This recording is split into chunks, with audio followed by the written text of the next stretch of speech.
What's crack-a-lackin'? Welcome in to My Mind is a Weapon Fantasy Football Show. Hey. Well, welcome into episode 152, everybody. I am your host, Sleazeball. Today's episode will be my wide receiver tier rankings heading into week 12. We're going to cover the top 34. Remember, it is BYEMAGGEDON week here. You're going to have 6 teams on a bye this week. It is going to be an absolutely brutal week for fantasy football. The Atlanta Falcons, I'll show you all the players. Buffalo Bills, Cincinnati Bengals, Jacksonville Jaguars, Saints, and the Jets. Oh, man, all the stars are down running back-wise. If you want to check out my running back video, I just did that as well. Before we dive into these wide receiver guys, make sure you smash that like, hit that subscription button, turn that bell on. All the support you guys have shown me this year has been absolutely amazing. I will be live Thursday to Monday this week. I have a special show Thursday morning as well with an amazing guest, Michael Ripe. And then if you guys want to check out my defense, kickers, those are out. QBs are out. Running backs just dropped as well. I just said that. So if you guys want to check out those videos, they're out there for you guys for this week. And then I will get my tight ends later tonight. Hopefully, I don't know. It's getting late here. I'm going to try to. If not, I will grind that out tomorrow. And I will get all my stardom, sit-ems, every single position out tomorrow as well for you guys before the Thursday night kickoff. I missed that last week. That's my bad. Life happens, man. We're getting to the holidays. We got all this family stuff going on. So I'm going to try and get it out to you. I'm not making like 100% promises, but I'll do my best. And let's dive into my wide receiver rankings for week 12, guys. If you guys are new to the channel, this is my wide receiver board heading into week 12. Here are the ballers tier at the top, tier 1, tier 2, tier 3, tier 4, tier 5. We are going to cover top 34 on BYEMAGGEDON week 12. And at the bottom here, you're going to see every wide receiver that is out this week. And it is nasty, guys. So Jamar Chase, the fantasy god. T. Higgins, Garrett Wilson, Devontae Adams, Drake London, Darnell Mooney, BTJ, Amari Cooper, Khalil Shakir. You could even throw Marquez Valdez-Scantling on there with you want with how he's playing. I just don't have a picture of him out there, but the Saints are on a bye too, guys. Now, wide receiver 1. Everyone, Twitter world, everything was like, it's time to sell Amon-Ra St. Brown. I said, you're absolutely crazy to sell a guy who has 7 straight touchdowns. He is now my wide receiver 1 heading into the week. And the matchup doesn't get any better than it could get. And last week, my problem was, and why I didn't have him so high, I think I had him like 5 or 6, goes out and drops 40 fantasy points, 11 for 11, doesn't drop a catch, 161 yards, 2 touchdowns. And now the matchup you're going to get is going to be one that I'm going to say the same kind of thing. Could it be a bad game script where they get ahead on the Colts? It didn't matter if they got ahead on the Jags last week. Dude, Campbell had them out there up 35, passing the ball like they wanted to just destroy the Jacksonville Jaguars. So you will never hear me with Dan Campbell as a head coach ever use the line, worry about game script with the Detroit Lions, because they are out for blood and they just absolutely throttled the Jacksonville Jaguars. Now, the Jacksonville Jaguars are my pot of gold fantasy football team, one of the 3. The other pot of gold fantasy football team is the Indianapolis Colts. They can't stop the quarterback, running back, wide receiver, tight end. They cannot stop anything. So they ranked 19th versus the wide receiver, getting up 32.9 points per game, 28th in the red zone, so a very high touchdown upside, 154.6 yards allowed just to the wide receiver position a game, which is bottom 10. And they also give up a touchdown a game to the wide receiver. And now you're going up against this juggernaut team. I mean, Jameson Williams hits a bomb. Gibbs goes for 20. Montgomery goes for 25. Goff goes for 40. They're on a mission here, and you're starting every single Detroit Lion you have if they're out there, because that was very impressive. And I think they sent a message to the NFL last week. Number 2 is going to be A.J. Brown. You're going to get Sunday Night Football here. Big matchup versus the Rams at 5-5. Eagles at 8-2, fighting for, or 9-2, fighting for their playoff spot here with a bunch of teams in the NFC. So when you're looking at the LA Rams, this is their weak spot of their defense, is the wide receiver. They have a young secondary. They've been decimated by injuries, but they've had great coaching to keep their defense, in a top 15 versus the running back and quarterback. But they rank 22nd. They give up 34.3, 27th in the red zone, so very high touchdown upside. They give up 10.2 receptions to the wide receiver position by itself. So they pretty much get beat by chunk plays, which what does A.J. Brown do? He does chunk plays for big yardage. That is what's going to happen in this game. He's going to be one of my DFS, one of my favorite plays this week. They give up 148.4 yards, which is middle of the pack there, about 15th, and 1.3 touchdowns to wide receivers a game. So I expect a big bounce back game here from A.J. Brown this week, and I have him as my wide receiver 2. Wide receiver 3 on the week, Tyreek Hill. It's time. I told everyone to buy low. I don't care about the injury or whatever the hell they say. He needs surgery for his wrist or whatever's going on. He's still Tyreek Hill. Comes out, gets 19 fantasy points. He's had 4 straight games now of 10-plus points. He's had back-to-back touchdowns in each game, and he's averaging about 7 to 8 targets a game. And he hasn't even hit the Tyreek Hill deep bomb yet. Now you get the New England Patriots this week at home, and they're fighting for their playoff spot. I don't know if you watched my last video or anything like that. Their defense has gotten this surge of energy because they feel like they have life and they can fight for their playoff spot because their schedule coming up is nice. So if they win this game, they're 5-6. They're back in the hunt. The New England Patriots really struggle. And you could say Christian Gonzalez, dude, he's not been the Christian Gonzalez lockdown guy that people thought. And I thought I missed as well there too. So the Patriots rank 23rd. They give up 34.6. In the red zone, they rank 30th, third worst. 12.5 receptions. Again, give it to the wide receiver. 158.6 yards, which is bottom 10. And 1 touchdown a game. And you know Tyreek is due for that big bomb soon. I just feel it coming. And I think he's going to bounce back and have a monster second half here. And, we're going to talk about them both. So I forgot here. If I have Lions, if I have double wide receiver, I got to go back and grab them both. So Jameson Williams, I have as 34. I don't feel the boom game coming for him in this one where he catches a bomb or anything. For some reason, I'm lower on him this week. And I'm always kind of lower on a boomer bust player. I got to find Devonta Smith. I think I have Devonta Smith at 20 as well.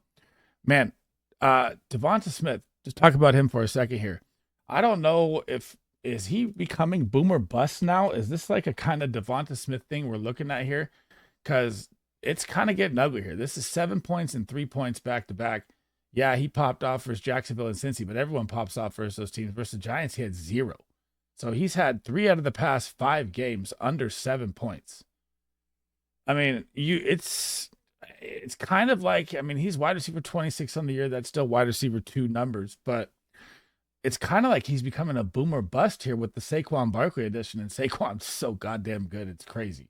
But I'm going to keep him at 20, still a flexible play. I don't love it, don't hate it. It's just risky every single week now, it seems, with him.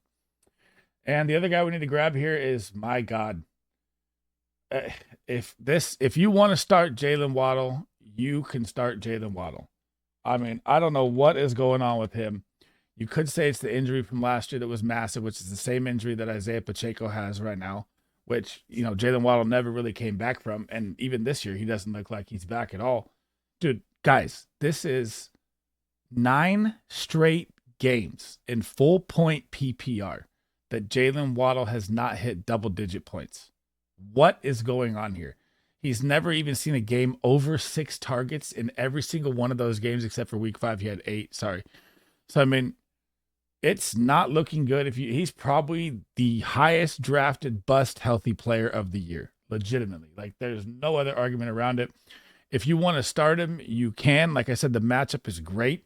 I know it's BYEMAGGEDON, so if you have, all these players out, go ahead and throw them out there. For me, I cannot start Jalen Waddle at this point. When you cannot break 10 points in 9 games as a third-round pick in fantasy football, we've got problems, guys. So, back to the top of the list here, 4 and 5. Good Lord. Puka Nacua, Cooper Kupp, 100-plus point games, 20-plus point games. Matt Stafford, 4 touchdowns. And the Los Angeles Rams are going to get the Philadelphia Eagles. Now, I know their secondary's young, and they've kind of risen to the occasion. And now they're number 1 versus the wide receiver, right? Number 1 in 26 points per game allowed, but they're number 23 in the red zone. And they give up 18.1 targets to the wide receiver position, which is 4th worst. And what do the Rams do the most? They pass to these 2 guys. So when you're looking at the numbers, yeah, they do give up the least yards at 109, which is almost 20 yards higher than 20 yards lower than any other team. And I know they've added Cooper DeJean in there from Iowa, the rookie they drafted in the 2nd round. And this defense is looking better. This is a game, like if you've watched any of my other videos, I am throwing everything out the window. I think this can be a shootout game. And I think the Rams win a monster game against the Eagles on Sunday Night Football.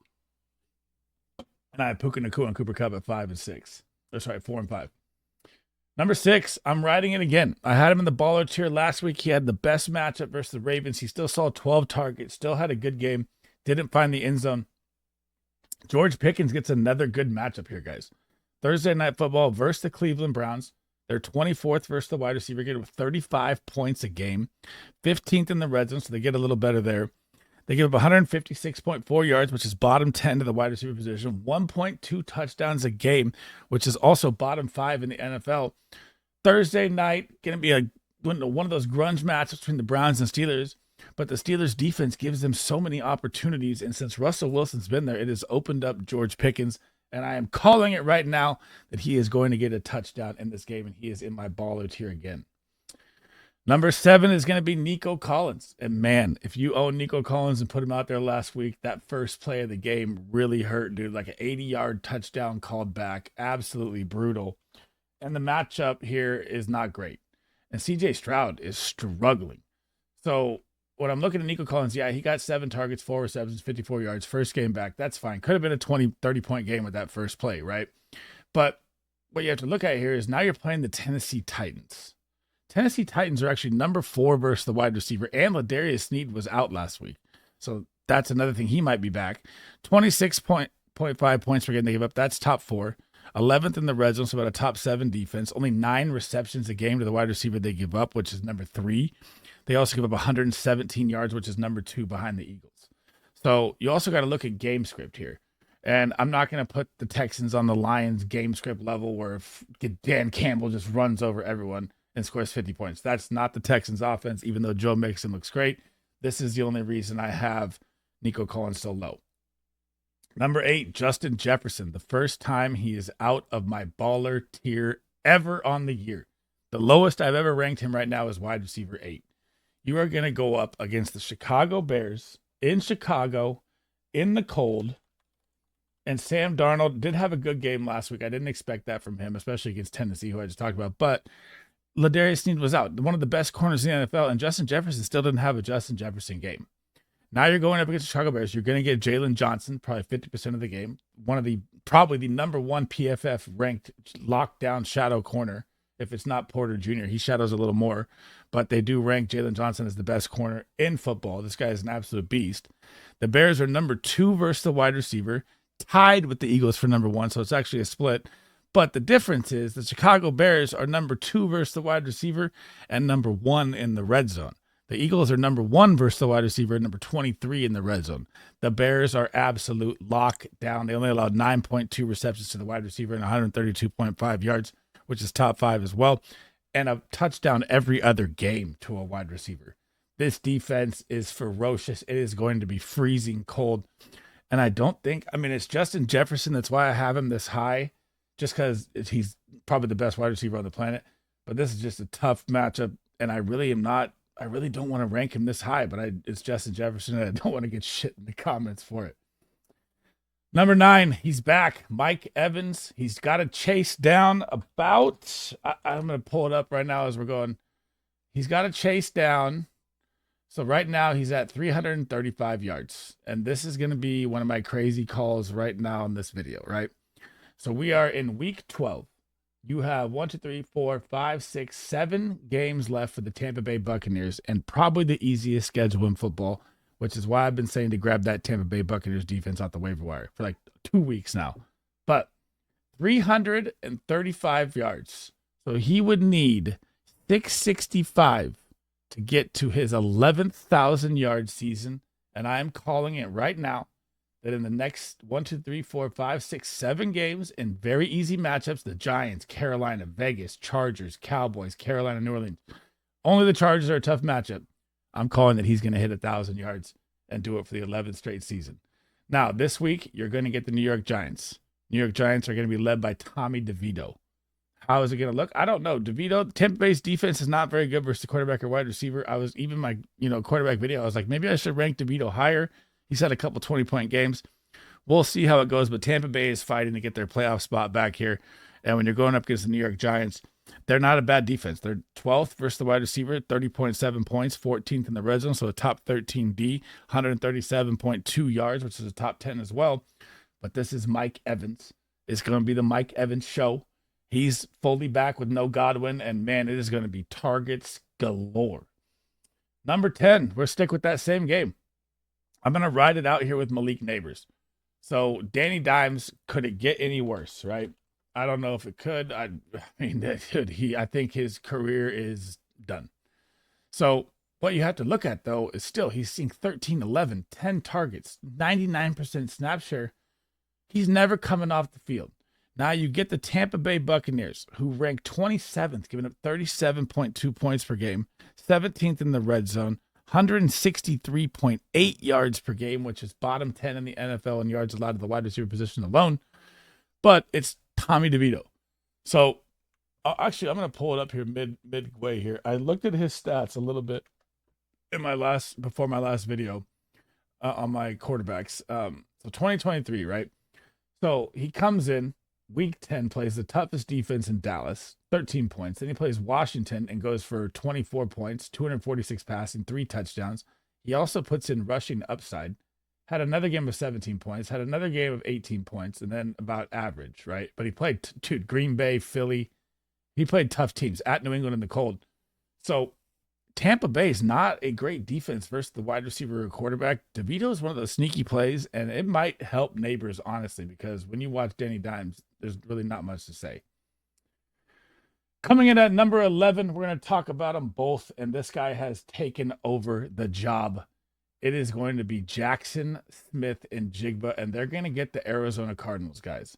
But I want to go back here for a second. So DK Metcalf last week, 70 yards, first game back, obviously, right? 49ers. Jackson Smith and Jigba had a better fantasy football game. But what you have to look at here is targets, receptions. Jackson Smith and Jigba led them in targets again. So I'm not saying he's better than DK Metcalf by any measure, but this guy is on a heater. He is coming on another 100-yard game for him. Obviously, the 49ers were down Tre'Davious Ward with the death of his daughter. Prayers up to him, which that really hurt them. And then they lose Bosa, so there goes the pressure.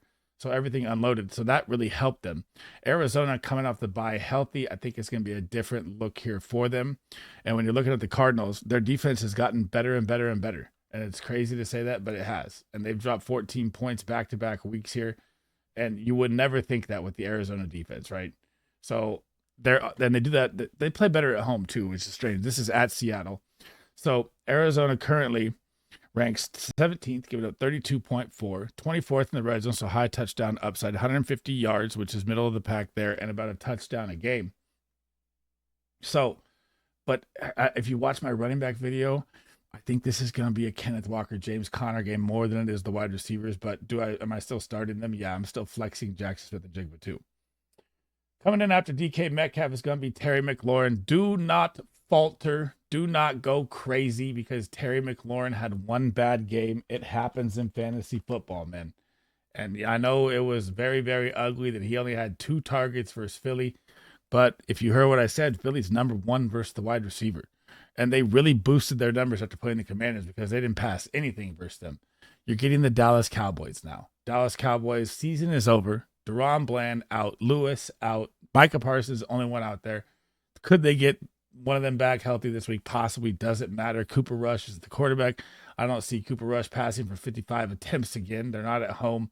And that's not going to happen in a game versus the Commanders defense. So Dallas right now gives up 32.6. That ranks 18th, 20th in the red zone, 147 yards, which is middle of the tier, and a touchdown a game.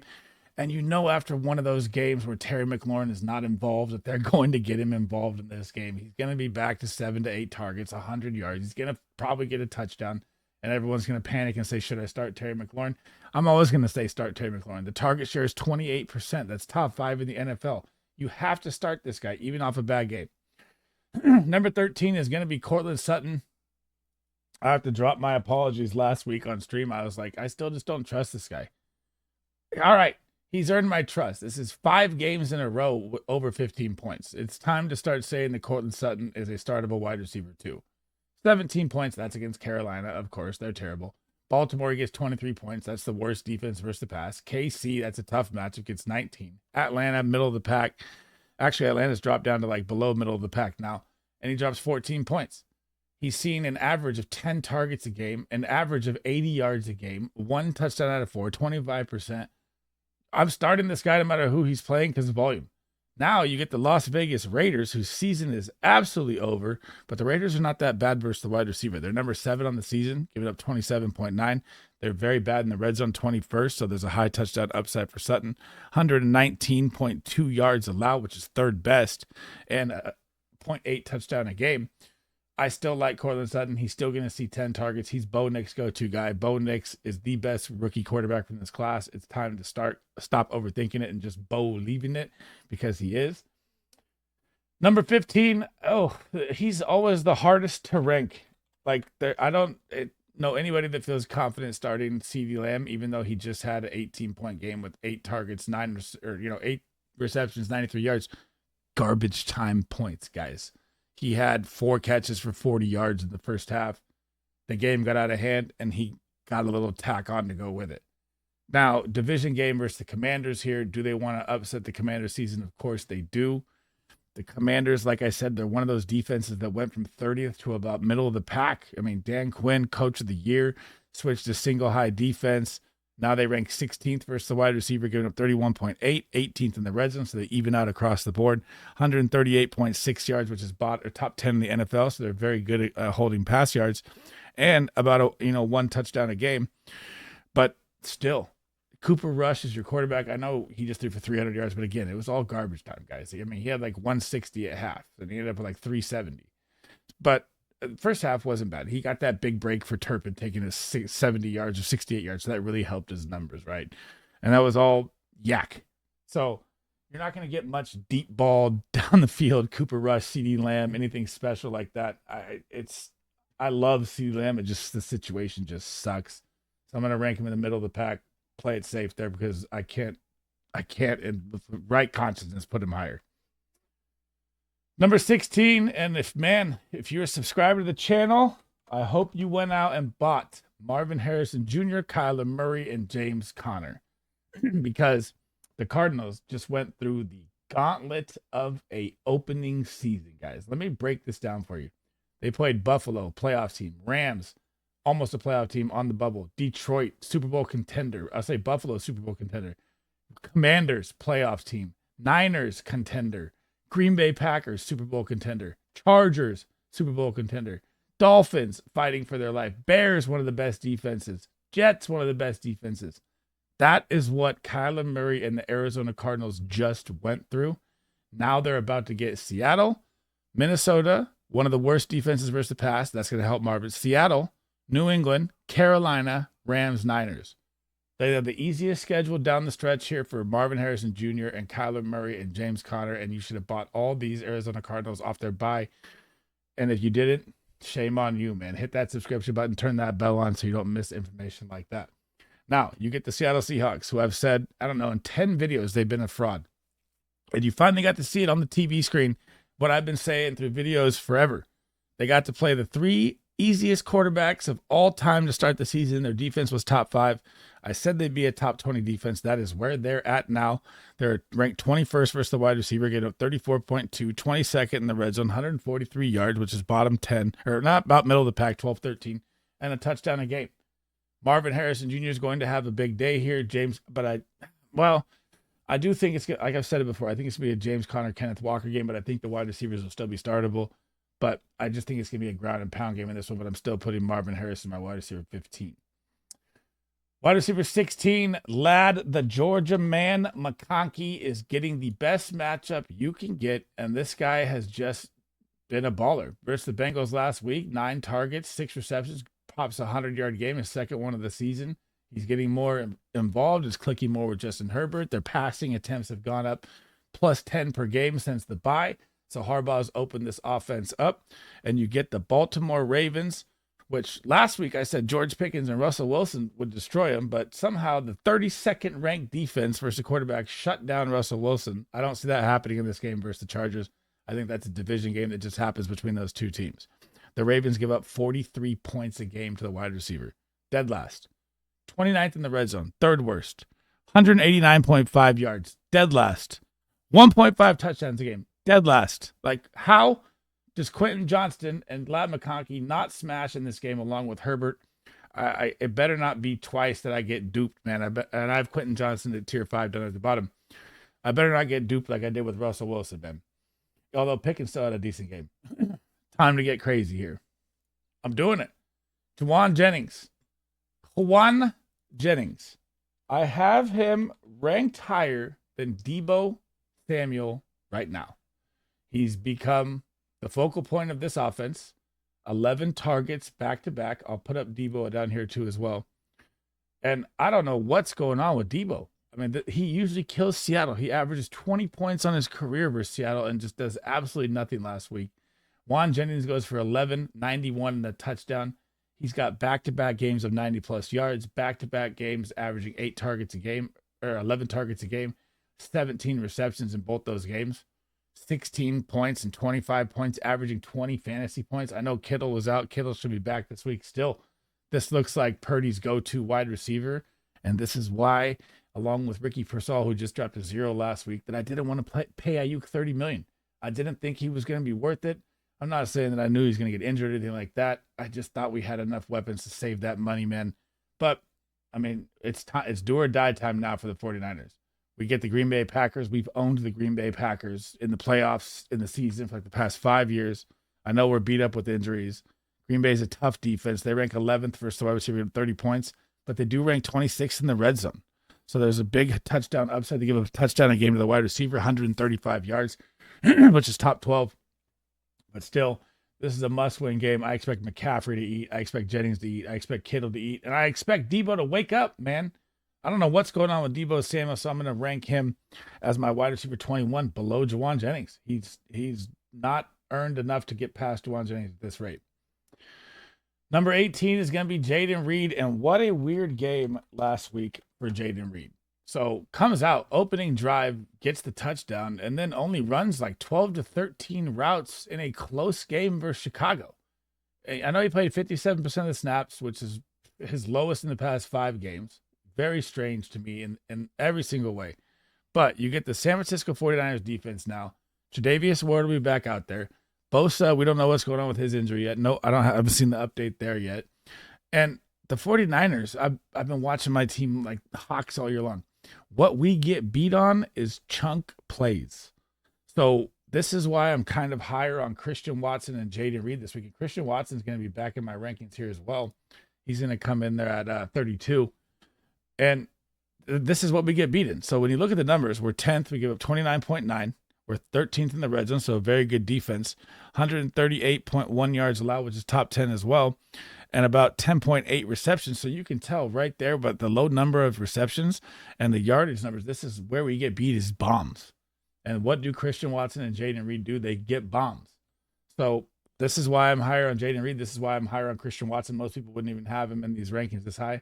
I know he came off a 150-yard game on 4 catches, but you're still going to have Romeo Doubs out there, who's something you got to deal with. He could get 8 targets. It's up and down roller coaster ride with him. Wicks could pop in. But I do think these are the threats this game for the deep ball opportunity the Niners give people. Oops, skipped too far. Coming in after Jayden Reed here, Zay Flowers, man. And talk about a roller coaster ride. This is what it's been. And now you have Deontay Johnson, who's supposed to be more involved. He wasn't. I mean, why did they trade for this guy if they're not going to use him? But here's what you're looking at. So he goes about every other 2 games, right? So if you're looking at Zay Flowers around, this is crazy. I don't think most people would tell you this. First 2 games, 15-point average. 2 games after that, 7 points total. 2 games after that, 21-point average. 2 games after that, 11-point average. 2 games after that, 25-point average. So he's like a 2. He gets hot for 2 games and he stops, and he gets hot for 2 games and he stops. I mean, you get the LA Chargers. It's not a great matchup in any single way, shape, or form. If they have any kind of weak spot, I would say it's kind of versus the tight end. They're about the same. They rank 15th versus the wide receiver, 10th in the red zone, so about a top 12 defense, 140 yards, middle of the pack there, and under a touchdown a game to the wide receiver. And they keep saying Deontay Johnson is going to get more involved. Mark Andrews still out there, likely back. I think it's going to be a target a little different, and he's going to have to pop one every single game to be, have his high ceiling game. I mean, I'd start him as a flex, but the volume's scary, man. 2 catches, 39 yards and a touchdown. I know he found the end zone. Yeah. Game before that, 4 catches. Game before that, 5 catches. You're not getting wide receiver 1 or even high-end wide receiver 2 volume, but he still has that big game-breaking ability, which makes him hard to bench, which makes him hard to rank also. So I'm going to leave him here at wide receiver 19. Coming in after Debo, Calvin, the guy, Ridley, who I told you guys to buy now, right when D-Hop got traded. And what has he done since then? 23, 12, 27, 10. This is way better volume than Zay Flowers, by the way, just for reference, if you get what I'm talking about. So 15 targets, 8 targets, 9 targets, 6 targets, averaging yardage of about 90 yards over the past 4 games. Will Levis has looked good in the past 2 games versus 2 of the top defenses in Minnesota and the Chargers. Now you get Houston. Houston's strength is the front 7, stopping the run. They do keep quarterbacks to low points, but where does Houston struggle is the pass game. So they rank 25th versus the wide receiver, giving up 35.6. But again, when you have a great front 7, your red zone is amazing. They rank 6th in the red zone. It's a very good defense. 152.8 yards they give up to the wide receiver position, though. Bottom 10 in the NFL. 1 touchdown a game.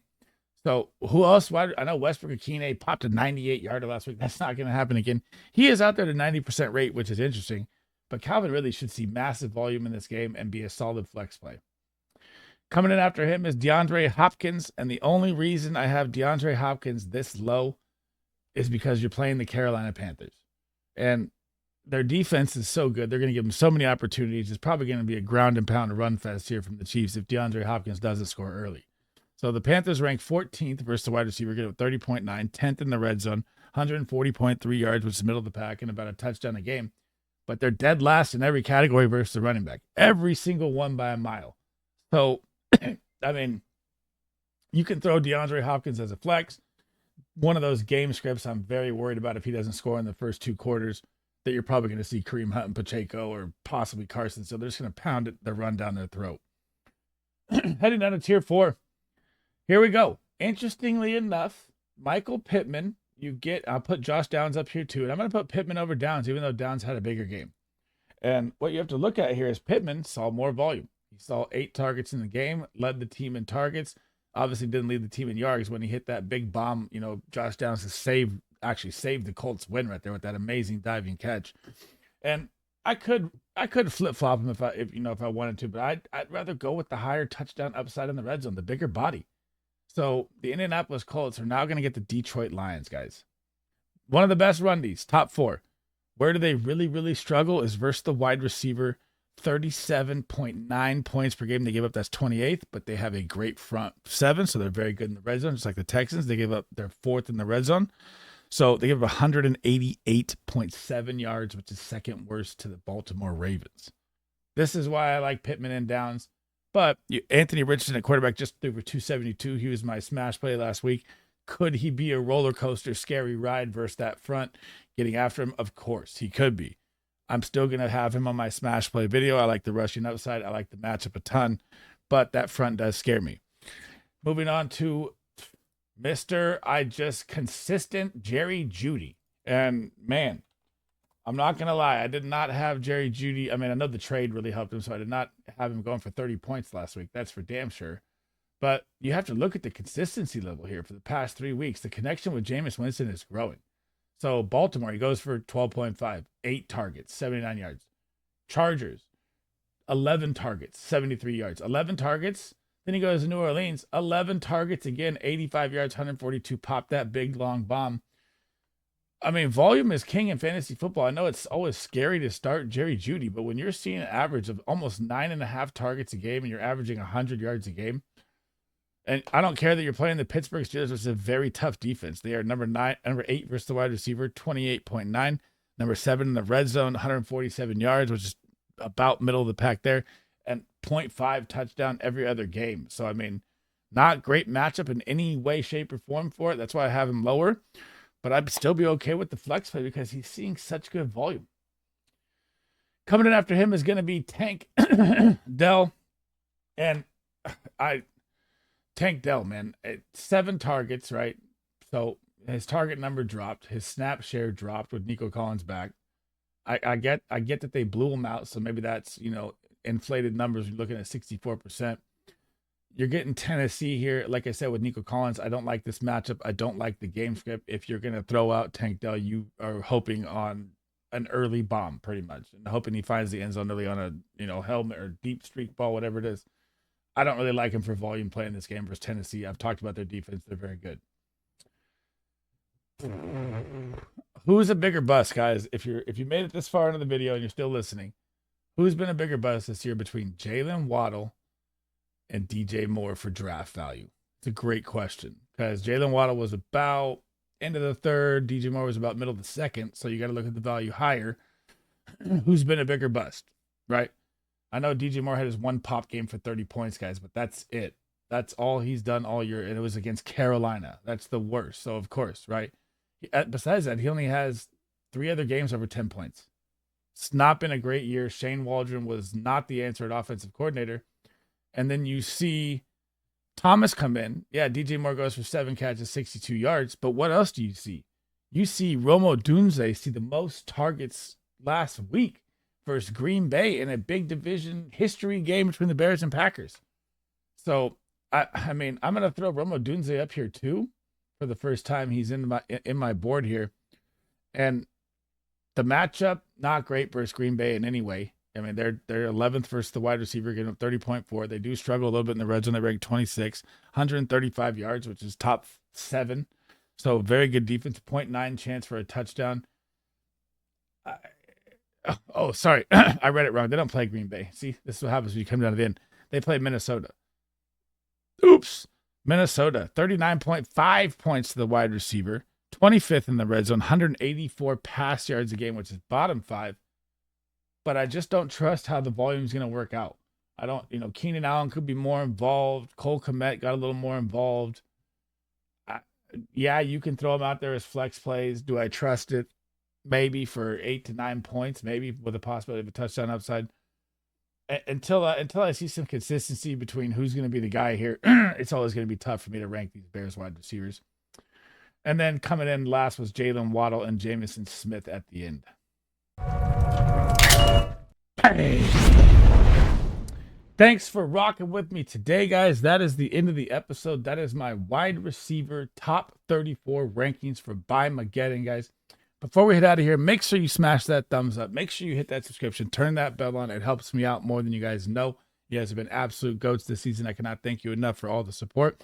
And I might get my tight end video out tonight. If not, I'll do it first thing in the morning. And then I will start all my stardom sit-ems tomorrow, guys. But my waiver wire and kicker defenses are out. Make sure you pay attention to those because it is playoff time. BYEMAGGEDON, 6 teams on a bye. Every win counts from here.